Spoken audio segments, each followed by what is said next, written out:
Halo Bapak Ibu, saudara-saudari sekalian, lovers and haters. Salam cerdas Indonesiaku. Jumpa lagi kita pada kesempatan kali ini. Bagi Anda yang belum subscribe channel saya, silakan subscribe channel saya, tekan loncengnya agar Anda dapat notifikasi setiap kali saya mengupload video-video saya.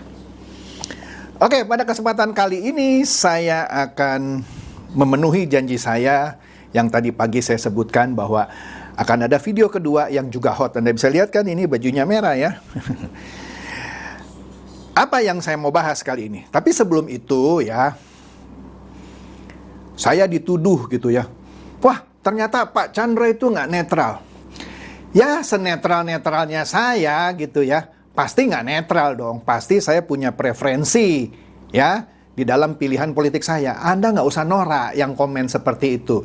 Anda pikir yang namanya Alifur Rahman yang bikin fitnahan kepada Pak Prabowo itu netral? Kok Anda nggak marah sama dia? Iya dong. Anda pikir pengamat-pengamat politik, ya saya sebut aja ya, seperti Effendi Ghazali, Rocky Gerung, dan lain-lain itu netral? Ya enggak, mereka punya preferensi. Jadi nggak usah nyalahin orang gitu ya. Nggak usah salahin Effendi Ghazali, Rocky Gerung, Yunarto Wijaya, dan beberapa pengamat politik lainnya. Ya, mereka punya preferensi gitu ya. Walaupun mereka mencoba tampil netral, pasti Anda bisa tahu warnanya kemana gitu ya. Jadi udahlah, nggak usah gimana ya, kalau Anda nggak suka sama video saya ya gampang lah, nggak usah ditonton gitu ya. Oke deh, di sini apa yang saya mau bicarakan yang hot juga gitu ya, mengenai Pilpres yang nantinya hanya satu putaran. Nggak mungkin Pak, kan calonnya ada 3. Anies Baswedan dengan Caimin, Prabowo dengan siapa yang kita belum tahu, Ganjar dengan siapa yang belum tahu. Ada 3. Agak kecil kemungkinannya kalau ada 3 pasang calon selesai dalam satu putaran. Sudah diperhitungkan itu harus 2 putaran. Nggak mungkin dari 3 calon ini tiba-tiba nanti di Pilpres itu ada yang 50% plus 1. Kecil kemungkinannya. Setidaknya akan ada 2 putaran. Yang pertama akan tersingkir, kemudian 2 maju lagi. Jadi di putaran kedua. Nah, itu secara teori benar. Nah, kita lihat di sini ya. Ini berita 1 minggu lalu menurunkan sebuah berita. Agak heboh sebenarnya berita ini ya. Dikatakan dana Pilpres 2024 cuma cukup 1 putaran. Apa kata Jokowi? Di sini katanya DPR sudah menyetujui budget untuk Pilpres itu hanya 1 putaran. Lah, kalau akhirnya jadi 2 putaran bagaimana? Nah, di sini di beritanya singkatnya Pak Jokowi bilang, ya udah nanti kita ceklah sama Menteri Keuangan. Ya kalau memang harus 2 putaran ya 2 putaran. Tapi masalahnya DPR hanya menyetujui budgetnya 1 putaran. Nah, ini kan lucu gitu ya. Seakan-akan ya nggak tahu nih ya, persepsi orang Pilpres kali ini diarahkan harus selesai dalam 1 putaran. Pertanyaannya, kalau lebih dari 1 putaran gimana? Kalau dananya nggak cukup. Nah, budgetnya dari mana? Itu kan menjadi pertanyaan ya. Oke. Ternyata jauh-jauh hari, ini kapan ya? Dari November, akhir November tahun lalu. Ya, jadi kira-kira berapa ya? 10 bulan yang lalu. Sudah ada prediksi, jika duet Prabowo-Ganjar, ya, maka potensi menang 1 putaran. Siapapun yang melawan duet Prabowo-Ganjar itu pasti kalah. Saya setuju. Karena elektabilitas Prabowo dan Ganjar ya sekitar segituan lah ya, 35-an lah plus minus. Ya kalau mereka berdua secara matematik sederhana, ya ini kan apa ya, matematik asal-asalan deh kita bilang, tinggi, pasti lebih dari 50%. Cukup 1 putaran, siapapun yang melawan duet Prabowo-Ganjar pasti kalah. Dengan segala respek dan hormat kepada Pak Anies dan Caimin, kalau dia melawan duet Prabowo-Ganjar pasti kalah. 1 putaran saja lewat. Oke? Ya tapi kita nggak tahu lah ya. Tapi saya yakin kalau ada duet namanya Prabowo-Ganjar, 1 putaran selesai. Pertanyaannya, apakah itu yang mau diinginkan gitu ya, supaya tadi budgetnya cukup? Nggak tahu deh ya. Kita lihat nih, ini kan prediksi dari tahun lalu. Ternyata, kemarin juga ini, ternyata kemarin banyak berita heboh. Ada berita heboh bahwa ada kabar duet Prabowo Ganjar.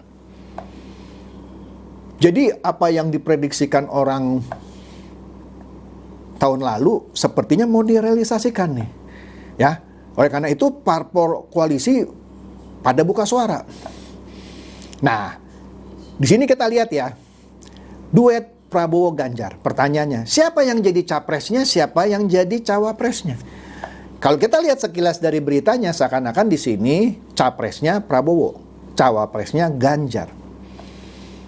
Ini logis menurut saya. Kenapa? Ya kita sudah tahu lah ya. Kalau Anda nggak setuju ya silakan komen. Elektabilitas Pak Prabowo, walaupun ada juga lembaga survei yang lain bilang elektabilitas Ganjar lebih tinggi ya, tapi mayoritas bilang elektabilitas Pak Prabowo lebih tinggi.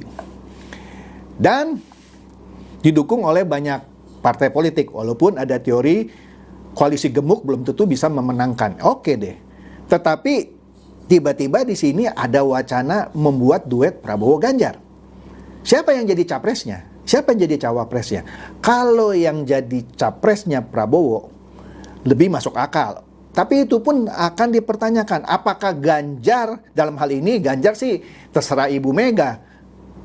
Apakah Ibu Mega mau Ganjar dijadikan cawapresnya Prabowo?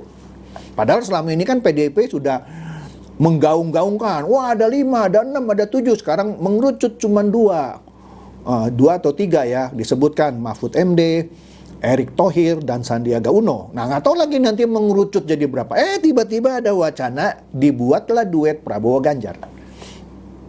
Kalau Pak Prabowo dijadikan cawapresnya Ganjar, yakin saya dia tidak mau. Yakin saya. Ya apalagi sekarang dengan koalisinya yang menurut saya dia punya 3 partai parlemen dengan Gerindra 4 artinya. Kan saya sudah bahas ya koalisi Ji Samsu. Sedangkan PDIP cuma punya P3. Tapi oke lah. Ya kan, nanti Anda bilang saya beginilah begitu. Tapi itu yang saya lihat. Jadi agak kecil kemungkinan kalau Pak Prabowo dijadikan cawapresnya Ganjar. Pasti Pak Prabowo akan nolak. Pertanyaannya, apakah Ganjar mau dijadikan cawapresnya Pak Prabowo? Itu tergantung Ibu Mega, bukan tergantung Ganjar. Nah, oke ya, menarik ya. Nah, di sini katanya parpol koalisi buka suara. Misalnya Golkar, pasti kan dia mengharapkan dong Erlangga yang menjadi cawapresnya Pak Prabowo, bukannya Ganjar. Kemudian PAN juga mengharapkan Erick Thohir yang jadi cawapresnya Pak Prabowo. Oke? Kalau Demokrat ya mungkin dia tidak lagi mau mengusung AHY sebagai cawapresnya Pak Prabowo. Oke? Nah mereka buka suara, waduh, enggak dong, saya gini-gini. Begitu juga P3, nggak mungkin kalau PDIP gabung dengan Gerindra. Nah, kita lihat dah ya. Kemudian, Kompas juga menurunkan berita yang sama. Ganjar buka peluang duet dengan Pak Prabowo. Tentu ini bukan idenya seorang Ganjar Pranowo, nggak mungkin. Mohon maaf ya, karena dia juga disebut sebagai petugas partai. Nggak mungkin dia punya inisiatif. Semua inisiatif dari DPP PDI Perjuangan, dalam hal ini Ibu Mega. Ya, jadi kalau ada berita bahwa Ganjar buka peluang dengan Prabowo, itu bukan pendapatnya Ganjar. Bisa diomelin dia. Pasti dari partai. Ya Anda kalau nggak setuju silahkan komen gitu. Nggak mungkin seorang Ganjar punya inisiatif seperti ini, bisa diomelin dia. Enak aja lu bikin pengumuman mau duet sama Prabowo. Nah, kira-kira gitu. Memang Prabowo mau jadi cawapres lu. Nah, paling kecuali kita jadi cawapresnya, maksudnya Ganjar jadi cawapresnya Prabowo. Nah, jadi saya berpendapat berita bahwa Ganjar buka peluang duet dengan Pak Prabowo itu bukan inisiatifnya Ganjar. Oke? Kemudian, Republika mempertanyakan, mungkinkah Prabowo dan Ganjar bersatu di Pilpres? Wah, mungkinkah? Nah, Di sini dikatakan pembahasan bakal cawapres untuk Ganjar masih terus berproses. Ya kan dulu banyak kan, ada Andika Perkasa, Sandiaga Uno, AHY, siapa lagi? Ridwan Kamil, Mahfud MD, Sandiaga Uno dan lain-lain. Nah, di sini yang menarik, Hasto waktu mengumumkan salah satu bakal cawapresnya Ganjar adalah Ridwan Kamil, tapi kemudian seperti biasa saya nggak tahu nih kenapa apa yang terjadi di PDIP. Puan langsung bilang, enggak lah, nggak mungkin yang namanya Ridwan Kamil jadi cawapresnya Ganjar.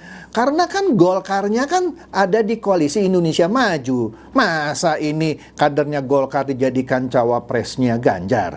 Nah, saya setuju sama Ibu Puan. Makanya saya bingung kenapa Hasto bilang, wah, dia seperti apa ya, mempromosikan Ridwan Kamil. Padahal di kesempatan yang berbeda Puan bilang nggak mungkin lah Ridwan Kamil dijadikan cawapresnya Ganjar Pranowo. Orang dia dari Golkar, dan Golkar kan ada di koalisi Indonesia Maju. Ya, lebih logis Ibu Puan. Nah, sekarang mungkinkah nih Prabowo dan Ganjar bersatu di Pilpres? Nah, kita lihat nih di Liputan 6. Di Instagramnya Liputan 6 juga memuat berita yang sama. Di sini dikatakan, demi bangsa dan negara, Puan Maharani buka peluang Ganjar berpasangan dengan Prabowo. Jadi di sini yang bilang demi bangsa dan negara kan dari PDIP dong, bukan dari Gerindra atau dari Koalisi Indonesia Maju. Kalau saya melihat dalam bahasa ya, kalau kita menganalisa dari segi bahasa,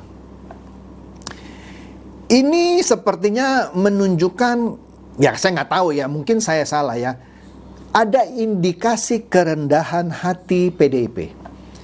Kalau enggak, buat apa dia bilang demi bangsa dan negara? Seakan-akan demi bangsa dan negara nggak apa-apa dah Pak Ganjar jadi cawapresnya Pak Prabowo. Nggak mungkin dong, demi bangsa dan negara, mari kita jadikan Pak Prabowo jadi cawapresnya Ganjar. Nggak mungkin dong. Ini kan ide dari PDIP. Diawali dengan kata-kata demi bangsa dan negara. Ya sudahlah, demi bangsa dan negara kita ngalah lah. Ya itu yang saya tangkap ya. Ngalahnya gimana? Ya sudah, kita pasangkan Ganjar jadi cawapresnya Prabowo. Itu yang saya tangkap. Anda nggak setuju? Ya komen. Jadi nggak mungkin lah dia bilang demi bangsa dan negara, ya kita buka peluang Pak Prabowo jadi cawapresnya Ganjar. Itu lancang namanya. Masa demi bangsa dan negara seakan-akan mau mencawapreskan Prabowo jadi pasangannya Ganjar sebagai capres? Nggak mungkin. Nangkep kan maksud saya? Anda ngerti kan tata bahasa Indonesia kan? Di sini menunjukkan, menurut saya loh ya, kerendahan hati PDIP dan juga kerendahan hati Puan Maharani. Diawali dengan demi bangsa dan negara. Atau dengan kata lain, demi bangsa dan negara yang tujuannya lebih besar dari kepentingan partai. Oke lah, kita gandeng Ganjar ini menjadi cawapresnya Prabowo. Itu yang saya analisa ya. Anda boleh nggak setuju. Anda boleh bilang nih, ini maksudnya Puan Maharani mau menjadikan Prabowo cawapresnya Ganjar. Jauh panggang dari api.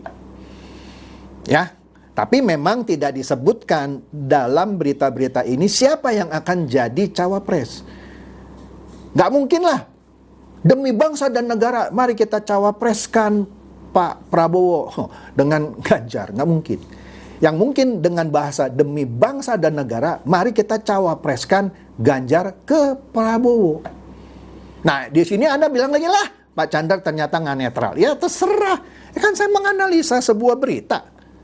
Meskipun berita ini tidak eksplisit bilang Ganjar akan dicawapreskan dengan Prabowo. Ya, kan boleh dong saya analisa sebuah isyarat, sebuah bahasa, sebuah ungkapan. Oke, Anda nggak setuju silakan komen. Jadi inilah berita hot yang kedua pada hari ini, yaitu mungkin DPR mengesahkan budget satu putaran saja, ujung-ujungnya maksudnya untuk begini gitu. Dipasangkannya Ganjar dengan Prabowo untuk menghadapi Anies dan Caimin. Dan itu yakin saya pastilah satu putaran, orang cuman 2 poros gitu. Oke? Nah, tapi kita lihat saja perkembangannya. Benarkah Ganjar akan dicawapreskan kepada Pak Prabowo? Oke. itu saja dari saya. Semoga ini mencerdaskan dan mencerahkan Anda semua. Silakan share video saya ini kepada teman-teman, sahabat, atau kerabat supaya mereka tambah cerdas dan tercerahkan. Seperti biasa, terima kasih.